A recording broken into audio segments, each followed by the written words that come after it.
કેન્દ્રીય ગૃહમંત્રી અમિત શાહ સંબોધન કરી રહ્યા છે, આવો સાંભળીએ. લયમાં કેટલી સંખ્યા છે એ દેશનું ભવિષ્ય નક્કી કરવાની વાત છે.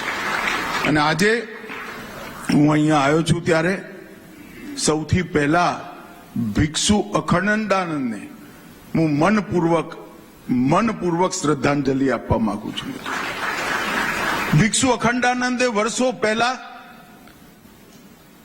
વાંચનની કિંમતને ઓળખવાનું કામ કર્યું અને વાંચન પણ કેવું જે વ્યક્તિને આગળ લઈ જાય, આત્માને આગળ લઈ જાય અને જ્ઞાનની વૃદ્ધિ કરે એ સાહિત્ય સસ્તું મળવું જોઈએ. એ વખતે ભિક્ષુ અખંડાનંદે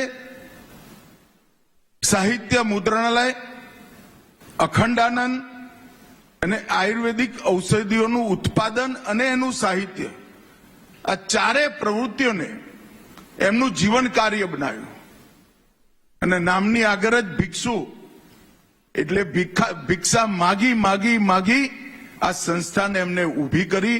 મિત્રો, આજે એક હમણાં જે વૃત્તચિત્ર બતાવ્યું એમાં ભદ્રનું એ મકાન જોઈને તમને થાય કે આ કેમ બતાવ્યું છે, પણ એ જમાનામાં ભદ્રનું આ મકાન બનાવવું એ કોઈના એક જીવનમાં શક્ય નથી. એ ભિક્ષુ અખંડાનંદે કરીને બતાવ્યું. હું લગભગ 20-21 વર્ષની ઉંમર સુધી અખંડાનંદનો અખંડ વાંચક રહ્યો છું. મારા ઘરે અખંડાનંદ હું જન્મ્યો એ પહેલાથી આવતું હતું. અને અખંડાનંદ સાત્વિક સાહિત્ય પીરસવાનું અને સાત્વિક સાહિત્યની સાથે સાથે બાળ મનને ઘડતર કરવાનું અને મોટા માણસોને સમાજની અંદર સેવાનો સંદેશ આપવાનો, એ અખંડ રીતે જો કોઈએ કામ કર્યું હોય તો અખંડાનંદે કર્યું છે. અને મિત્રો, આજે હું રાજકારણમાં કામ કરતા કરતા દેશનો ગૃહપ્રધાન બન્યો. એટલે પરેશભાઈ, પ્રશાંતભાઈ, હર્ષદભાઈ આવીને મને ચેરમેન બનાવી દીધો. પણ હું આ ત્રણેય ટ્રસ્ટીઓને ખૂબ ખૂબ અભિનંદન આપવા માંગુ છું કે એમને કપરા કારમાં ભિક્ષુ અખંડાનંદની સાધનાને જાળવી રાખવાનું કામ કર્યું અને આગળ વધાર્યું.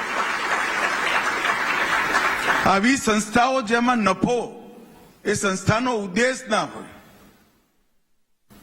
પુસ્તકો પણ જ્ઞાનને પ્રેરિત કરવા વાળા પુસ્તકો, જ્ઞાન આપવા વાળા પુસ્તકો છાપવાના હોય અને સસ્તા વેચવાના હોય. એ સંસ્થા ચલાવી એટલે લોઢાના ચડા ચાવવા જેવું કામ છે મિત્રો. અને આ ત્રણેય લોકોએ એક લાંબા સમય પછી સુધી એચ.એમ. પટેલ સાહેબના ગયા પછી આ સંસ્થાનું પોતાના બાળકની જેમ જતન કર્યું. એની સંપત્તિઓને બચાવી અને એના સંસ્કારને પણ બચાવ્યા. અને આજે સંસ્થા આગળ વધશે એનો મને વિશ્વાસ છે. મિત્રો, જબ સસ્તું સાહિત્યની આપણે વાત કરીએ ત્યારે સસ્તું સાહિત્યએ અનેકવિધ પુસ્તકો જીવનને આગળ વધારવા વાળા, ભક્તિની સીધી સાદી સમજ આપવા વાળા, આધ્યાત્મનો વ્યવહારુ જ્ઞાન આપવા વાળા અને ભારતના ધર્મ પુસ્તકોમાં જે નીતિ પડેલી છે એ નીતિની સરળ વ્યાખ્યા કરવા વાળા પુસ્તકો બને. મેં પણ વિદુર નીતિ અને ચાણક્યનું અર્થશાસ્ત્ર બંને મારી લાઇબ્રેરીમાં સસ્તું સાહિત્યના જ વાંચ્યા છે. અને હું આજે પણ ચાણક્યના અર્થશાસ્ત્રની પ્રસ્તાવના મને આજે પણ યાદ છે. એમાં મહાત્મા ગાંધીએ લખેલું કે આ ગ્રંથ નહીં, ગ્રંથાગાર છે. એક વાક્ય બાપુએ લખેલું કે ચાણક્યનું અર્થશાસ્ત્ર એ ગ્રંથ નહીં, ગ્રંથાગાર છે. અને એનું એટલું સરળ ગુજરાતી ભાષામાં ભાષાંતરણ અને ભાવાર્થ સાથેનું ભાષાંતરણ સસ્તું સાહિત્ય મુદ્રણાલય એ વખતે કરેલું હતું. હવે અનેક પુસ્તકો આજે 2002 પછી પહેલી વાર 24 પુસ્તકોનું અહીંયા પર પુનઃમુદ્રણ થયું છે. અને 24 પુસ્તકો કોઈ પુસ્તકની 20મી આવૃત્તિ છે, કોઈ પુસ્તકની 80મી આવૃત્તિ છે, કોઈ પુસ્તકની 40મી આવૃત્તિ છે, કોઈ પુસ્તકની 100મી આવૃત્તિ છે. એ જ બતાવે છે કે આ પુસ્તકો કેટલા વંચાયા છે, કેટલા લોકોના જીવનમાં, કેટલા ઘરોમાં સત્વનો વિકાસ અને સન્માર્ગ તરફ વાળવાની વૃત્તિ એને ઘડવાનું કામ આ પુસ્તકોએ કર્યું છે. અને આજે મને ખૂબ ખૂબ આનંદ છે કે આ 24 પુસ્તકોને આપણે ફરીવાર પુનઃમુદ્રિત કરીએ છીએ.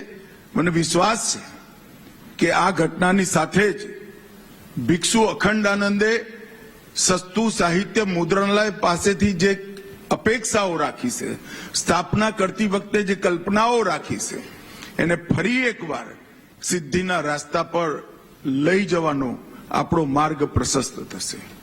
મિત્રો, વાંચન માટે નરેન્દ્રભાઈ જ્યારે ગુજરાતમાં હતા ત્યારે અહીંયા ભાગ્યેશભાઈ બેઠા છે, વાંચે ગુજરાતની શરૂઆત કરી અને એ વખતે મને આશ્ચર્ય થાય કે ગુજરાતમાં વાંચન લગભગ મૃતપ્રાય થવાની અણી પર હતું.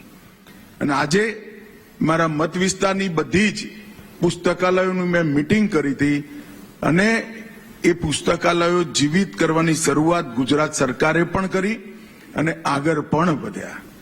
ગુજરાતમાં વાંચવાનો મહિમા વધારવા માટે ખાલી સરકાર કશું ના કરી શકે. હું તો ભૂપેન્દ્રભાઈનો ધન્યવાદ કરીશ કે આટલી મોટી રકમ એમને ગુજરાતના પુસ્તકાલયો માટે ફાળવી, પરંતુ વાંચવાનો મહિમા વધારવાનું કામ તો સારસ્વતોએ કરવું પડે.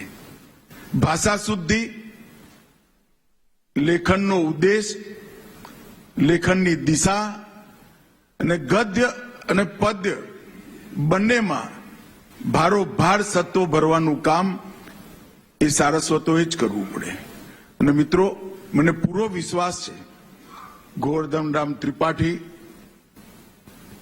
નર્મદ, નરસિંહ મહેતા, હેમચંદ્રાચાર્ય, ઝવેરચંદ મેઘા.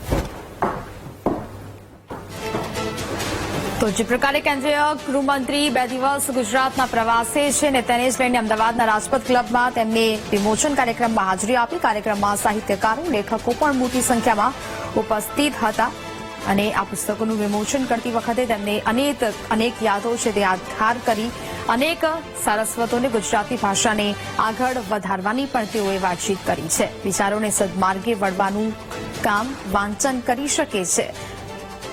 2002 પછી પુસ્તક મુદ્રણની પણ શરૂઆત થઈ હોવાની પણ અમિત શાહે વાત કરી.